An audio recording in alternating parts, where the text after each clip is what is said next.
Ano nga ba kadalas gusto magpa-jerjer ng isang babae, no? For today's video, yan po yung ating pag-uusapan. Pero bago yan, nakikita ko, hindi pa kita subscribers, mag-subscribe ka na po muna. Maraming salamat. God bless po. So, alam nyo, Lods, karamihan sa mga babae, hindi ko nilalahat, no? Hindi po talaga namin gusto na araw-araw kami gine-jerjer, no? Bakit?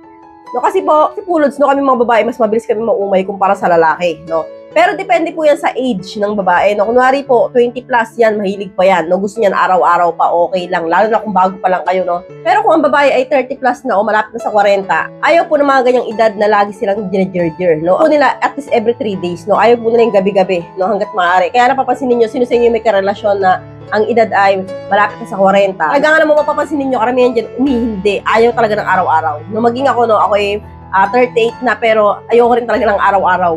So kapag ang naging jowa ninyo ay 20 plus, medyo ma-L pa yun, medyo mahilig pa yun, at medyo wet pa sila. Unlike po ng 30 plus, medyo dry na yan, no? Hindi na po laging wet, no? Kaya po sa madaling salita, Lods, kapag ang jowa ninyo ay malapit sa 40, katulad po ng age ko, no? Ayaw po talaga namin na laging gine-jerjer, no? At least dapat meron pong pahinga o gap.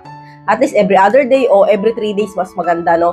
Kapag po 3 days na po kasi na walang jerjer, mismo na makakaramdam na po ang babae na L sila. So sila po mismo ang magyayaya sa'yo. Like po nang lagi ninyong niyayaya gabi-gabi, no, hindi po talaga ang babae ng ganyang edad. No, mapapansin niyo sino may girlfriend sa inyo na ganyan ng edad, no, marapit sa 40, no, hindi na po talaga sila ganoong kahilig. Pero mahilig pa rin. Pero hindi na po tulad ng 20 plus yung age, di ba? Ang mga babae, Lods, gusto niyan at least every 3 days na napapa-jerjer o kaya twice a week, no? Iba-iba po ang babae. Pero ako Lods, sa age ko, no, at least 3 days o every other day. No, ayoko talaga ng gabi-gabi. Kasi Lods, no, karamihan po sa mga ganitong edad talaga, mabilis sila madry. Oo, totoo po yan. So, kunyari, ginagbi-gabi ninyo, no, mapapansin ninyo pag gabi-gabi, dry siya. So, hindi po siya laging wet. So, ang mangyayari, Lods, no, mawawalan po siya ng gana. Kasi nga, hindi naman po talaga masarap pag dry. So, kailangan, Lods, no, every 3 days para po yung babae, pusang mag-wet at pusa siya magyayaya sa'yo. So, ganun po yun. So, kung nandiyan po kayo sa edad na 20 plus, okay lang po araw-araw. So, ang babae ganado pa dyan. Pero kung ang girlfriend niyo 40 plus na, nako, medyo hindi na po kayo ganoong kahilig niyan, no? Mahilig pa rin, pero yung sabihin ninyong araw-araw, maya-maya, hindi na po kaya niyan, no? Kasi nga, yung nga, napapansin niyo unang-una talaga, hindi na po sila mabilis mag-wet. So, kaya po ang babae, mas less po yung gana pagdating po sa jerjer sa ganyang edad.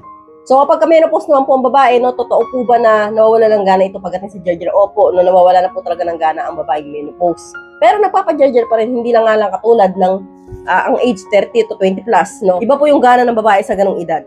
Pero pag menopause na, nagpapa-jerjer pa rin, pero madalang na. So, naintindihan niyo na. So, hanggang dito na lang po tayo, mga Lods. I hope you learned something in this video. More videos to come. So, stay connected and see you again to my next video. God bless. Bye-bye!